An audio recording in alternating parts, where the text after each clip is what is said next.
Ventricular conduction system pacing, it has now become an accepted procedure. There are guidelines, and it is now sort of grown so much in the last 10 years where it is now a part of the routine armamentarium that we use. When we talk about atrial conduction system pacing or Bachman bundle pacing, there are still many things that we don't understand, and that's why there are a lot of caveats in what I'm trying to describe to you here today.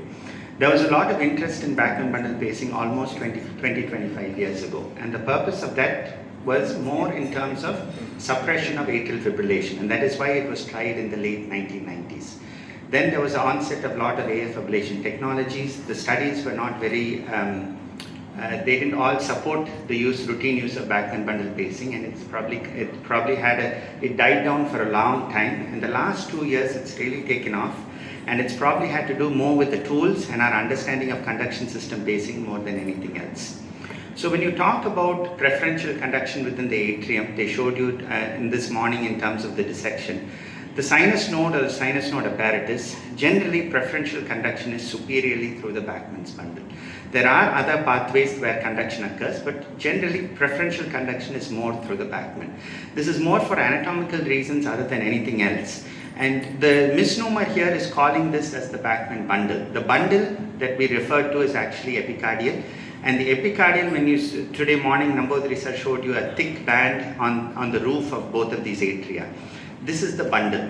And compared to the ventricular conduction system, which is completely insulated, and hence it is far easier to define capture in an insulated structure, the problem in the atrium is there's no such insulation. So these structures or these rightward extensions of the Bachman bundle are what we are trying to capture from the right-sided atrium when we try to do Bachman bundle pacing. The Bachman bundle can be paced on the epicardium, it can be paced on the left side. We are choosing to capture the right-sided extensions, and that's what I'm trying to describe to you here today. So when you look at the anatomical specimen, you realize that this is a far more broader structure than we imagine, and this structure spans the entire roof of both of these atria, with the thickest part being in the center, but you have extensions on both the right and the left atrial appendage. Now, the goal here is to understand where in the right atrium are you going to have the highest chance to capture the rightward extension of the Bachman bundle. So what makes the Bachman bundle conduct as fast as the bundle of His, despite not being an insulated structure? It is purely based on the density and orientation of myocardial fibers within a very small vertical range of tissue. And this is why it becomes very important to define this SVC-RA junction compared to other sites within the right atrial septum. The potential reason why we didn't see such good results with Bachman bundle pacing in the last 20-25 years ago was that a lot of this pacing was right atrial septal pacing rather than actual capture of the Bachman or the rightward extensions of the Bachman bundle. And this is why it becomes crucial to identify this SVC-RA junction rather than pacing the right atrial septum. So when we talk about, and this is a great study where they have shown a CT structures and showed you that the highest density of these fibers were at the SVC-RA junction. Now then the question becomes, how are we going to either fluoroscopically or electrophysiologically define the SVC-RA junction, and how will we know that we are at this site rather than higher or lower than where we are supposed to be? Now, just to understand a little bit about interatrial conduction. So there are variable definitions of interatrial block, but in general what happens is predominantly 80% of conduction from RA to LA occurs superiorly through the Bachman's bundle in a healthy heart. 20% of conduction occurs through the first one-third of the muscular coronary sinus. So when patients are young, hearts are normal, predominant activation is from superior to inferior. And this is why you see the leads 2, 3 AVF being so important, and that's why you see these leads often being upright and symmetric in patients who are normal. Now what happens as the heart gets diseased and you develop conduction block within the Bachman bundle? The superior to inferior conduction becomes less and you have more conduction occurring inferiorly. So this occurs in varying degrees, but what you often see is rather than looking at the P wave duration, it becomes crucial to look at the P wave morphology in lead 2, 3 and AVF. So if you start seeing distal terminal negative deflections in lead 2 and lead 3, it's often a sign of interatrial delay or interatrial conduction block. So this was described as Bayes syndrome many years ago. Now, the last question is, are all interatrial blocks, are they all hemodynamically significant? Not all left bundle branch blocks lead to LV dysfunction. So what is the hemodynamic consequence of an interatrial block? So it's not in all patients, but in patients who are dependent on their active LA contraction, you will often see a dyssynchrony between the E and the A, that is the passive filling and the active filling. So if your LA systole becomes so much pushed out because of this interatrial delay, your LA to LV filling becomes affected, and these A waves become small and truncated. So this was a study done 15 years ago where they paced the distal coronary sinus in 7 patients with interatrial delay, and they were able to correct this E and A ratio, and hence they called it as a atrial dyssynchrony syndrome. So it was a very original thinking. The only problem was it was hard to keep pacing leads in the distal CS. So now what has changed recently in terms of Bachman pacing is definitely there is far more support and far better understanding of this conduction system pacing. So what do we need from a sheath in terms of Bachman bundle pacing? The sheath, we are not using 90% of these sheaths. Some of these sheaths are built for Bachman pacing, some of these sheaths were built for his bundle pacing, and some are ventricular conduction system tools. Why they all reasonably work in this location is 90% of the sheath is actually in the SVC. We are only using the terminal 10% of the sheath because we are actually screwing this lead at the base of the SVC. We can call it the SVC-RA junction, we can call it the base of the SVC or the highest part of the RA septum. But we are only using 10% of the sheath. So when you have this terminal negative deflection on these sheaths, that is what is allowing you to approach and sit on this area. So where the concept changed was we used to think that you had to screw obliquely. And when the lead went obliquely like this, the leads were highly unstable. So then when we understood that the SVC-RA junction is the target, you understood that you could probably screw these leads far more perpendicularly into the septum where it was far more stable. Now, I'll just show you. So there are different ways to do this procedure. I'm not telling you that this is the only way to do the procedure. But my understanding was far better after giving RA angiograms. When you leave your sheath in the SVC, you can inject contrast and sort of understand where the SVC is, where is the RA septum in terms of the curvature, and where these two curvature often meets is where your initial site for mapping and potential target site for Bachman bundle pacing. So what are you trying to see at this site? If you're lucky, and we see this in generally 75 to 80% of the cases, we will be able to record a sharp secondary potential after an initial broad potential. The initial broad potential is the atrial myocardium. Why don't you see a isoelectric line? There is no insulation for this conduction system. So oftentimes you will see different sort of shaped potentials. They're not always sharp. So what defines your ability to capture the potential is scar in your target area, your orientation of your lead, your atrial dilatation. Many things can affect the way that you record the potential.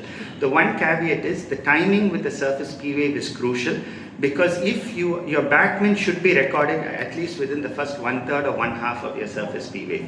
If you go slightly more lateral in the RA, the crista will show similar signals, but those are often towards the end of the surface P wave, and that is how you can differentiate both of these two structures. The other thing that is, so we don't have the clear definitions of capture criteria that we have with the ventricular conduction system pacing. But what we do is, when you pace at a higher output, and you can imagine if the virtual electrode is higher, you will capture both the atrial myocardium as well as the conduction system potential. The surface P becomes more narrow. The lead 2 and 3 and AVF will be more symmetric and positive. As the output comes down, since you have most likely retained capture of your conduction system, your local potential will move out. That is, your atrial myocardial potential moves out, and you develop a little bit of latency between the stim and the P wave, and that is what you're seeing here. So this doesn't mean that you're trying to program the latency. It doesn't mean you're leaving it at 1.5 volts and follow up. It just tells you that in an essence you're trying to show that there is conduction system capture. So the last caveat is, when you try to actively fixate these leads, you need to remember the difference here is we're not trying to transverse the intra-atrial septum the same way you're trying to go through the interventricular septum. The intra-atrial septum is nothing more than 2 to 3 millimeters thick. The leads, the tip of the leads or the screws are nothing more than 1.8 millimeters. So just by actively fixating the leads the same way you do in the appendage, you should generate a massive current of injury, and this current of injury often stays for 10 to 15 minutes after the implantation of these leads. So you will have little bit higher acute capture thresholds, which you should patiently wait for them to come down through the procedure. Now, the last thing is always regarding the stability of these leads.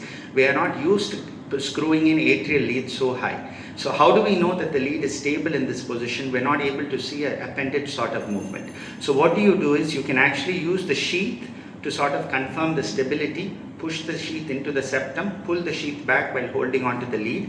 And if you repeat this maneuver 2 to 3 times and the lead has not fallen down, this is often a good test to show the stability of the lead.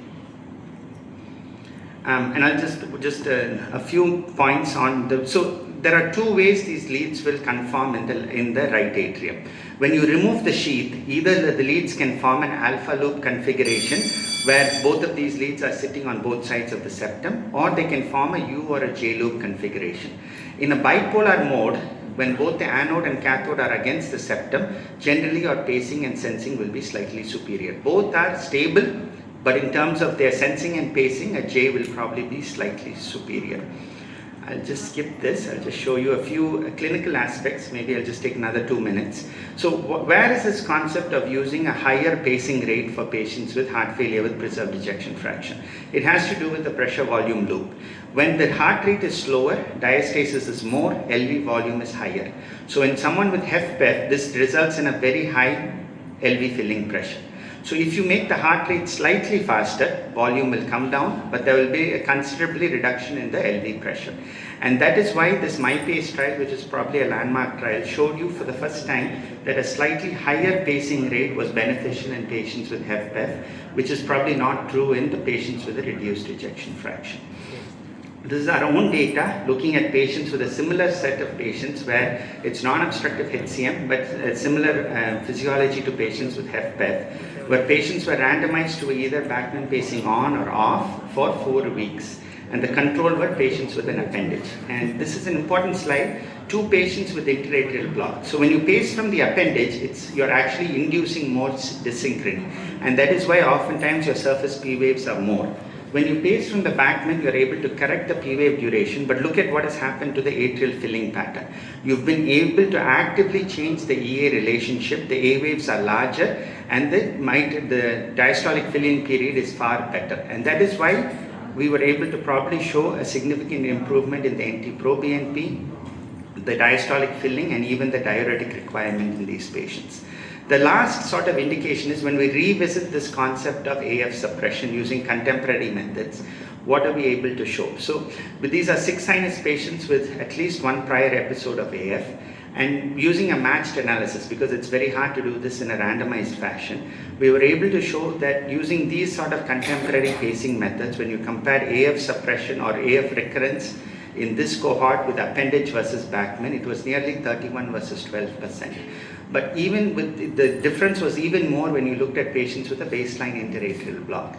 So in patients with a baseline interatrial block, where you feel there is potential for a subsequent atrial arrhythmia, they're going to require a device, you should consider this as a atrial pacing modality. And this is my last slide. So now I think the tools are better. Our understanding of the atrial conduction system is improving, and we'll probably have more effective tools and more effective capture criteria soon as the experience grows. The only questions that we have is, are these leads stable long-term in this position? What will be the long-term outcomes of Bachman bundle pacing? And I'm sure in a few years we'll have this data as well. So I'll stop here, and I'll be happy to answer some questions at the end of the session. Thank you.